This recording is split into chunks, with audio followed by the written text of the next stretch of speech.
and welcome to my kitchen. My name is Cheri, and today we're going to be making goulash, but we're going to do it the way I like to do it. We are going to jazz it up a bit. We're going to be making a spicy goulash. But before I get started, let me just say, if this is your first time here, you like food, you like fun, hit the subscribe button as well as the notification bell so you don't miss anything new. All right, so one of the things I really like about goulash is it's a really quick and easy meal. You can just get in and get out of the kitchen. You can do it all in one pot. However, today I'm going to do it a little bit different. Not only are we going to be jazzing it up, spicing it up, we are going to put this in a slow cooker. So normally you would cook your ground beef on the stove and then transfer it to a slow cooker, but I've got my Rockcrok here and this thing is safe for like the oven, the microwave. It goes everywhere. And then I have a little base here I'm going to put it in. So if you just do this in one pot over the stove, you can cook it all at once if you like. But like I said, what I like to do is get this cooked up in the morning, put it in the slow cooker, and then when I get home, I just throw my noodles in there, go change my clothes. By the time I'm ready to eat dinner, it's all done, and it's all in one pot, you know, minimal mess, and I don't have really any work to do when I get home. So again, you can make this all at once, or you can make part of it in the morning and put the noodles in later. So that's what I'm going to do. All right, so I've got about 1.5 pounds of ground beef here. I'm going to add in 3 jalapenos that have been chopped and I've taken the seeds out. I know 3 jalapenos kind of sounds like a lot, but once you take the seeds out, that's really the spicy part. So I guess I should say it'll be spicy, but not hot. All right, so a whole onion I just put in there, and then I put the equivalent of 1 bell pepper chopped in here. And basically I had 1/2 of a green bell pepper and I had 2 little mini red peppers. So I just chopped all that up and that's what I threw in here. So we are just going to get our meat browned and get our little veggies in there cooked to where they're just soft and translucent, and then we can add in all the rest of our ingredients. All right, this is looking good, so we can go ahead and add in all of our other ingredients. We're going to add in 3 cans of stewed tomatoes. And I got to show you, just look at these cans. I use my Pampered Chef can opener, no sharp edges whatsoever. I love that thing. All right, and then I also have 2 cans of beans. So these are kidney beans that I have already rinsed and drained. So I usually always rinse my beans, especially if they're black beans, because they'll kind of turn like your soup or whatever you're going to put them in, it'll turn them black. I better get a spoon. I don't want to mush up my stuff there. There we go. Hopefully I have enough room in here. Maybe I should have grabbed the bigger one. I got a big old hunk of meat there. All right. Okay, so next things, let me put this away real quick, is I have got some Better Than bouillon. So I love this stuff. I'm going to use about 1 tablespoon of this. So if you don't have this,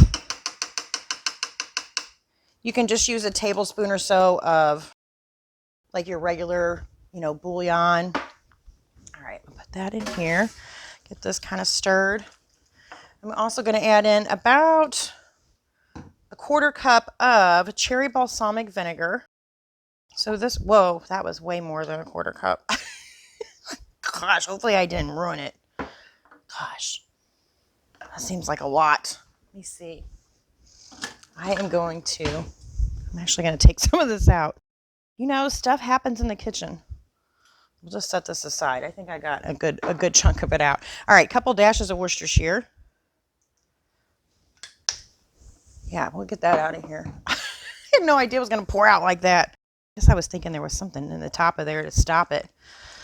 All right, we need a little bit of pepper.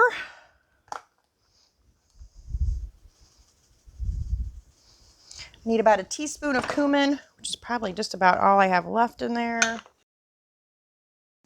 We're going to do about 1.5 teaspoons of basil.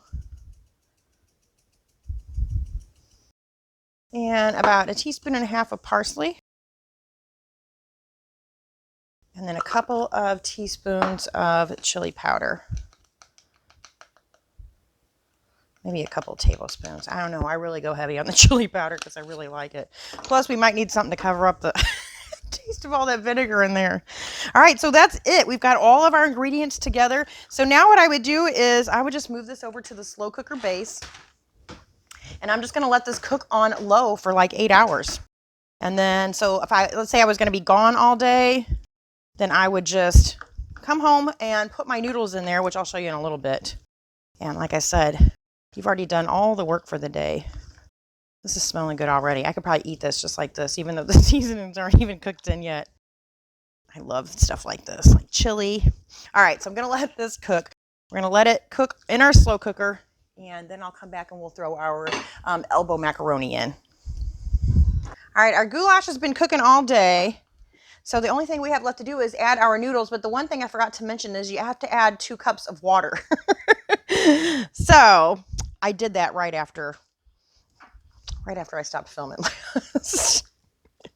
I saw it laying there and I was like, uh-oh. And you definitely want to add it at that point and not when you put the noodles in, because you need it to be warm enough that it's actually going to cook the noodles within 30 minutes. So I've got 2 cups of elbow macaroni I'm going to put in here. I'm going to give this a good stir. I'm going to put the lid back on and we'll be ready to eat in about 30 minutes. All right, I think our dinner is done. Our noodles look like they're cooked perfect. Smells delicious. And usually I like to top mine with a little bit of cheese and maybe sometimes a little bit of sour cream. But we're going to taste it on its own for now.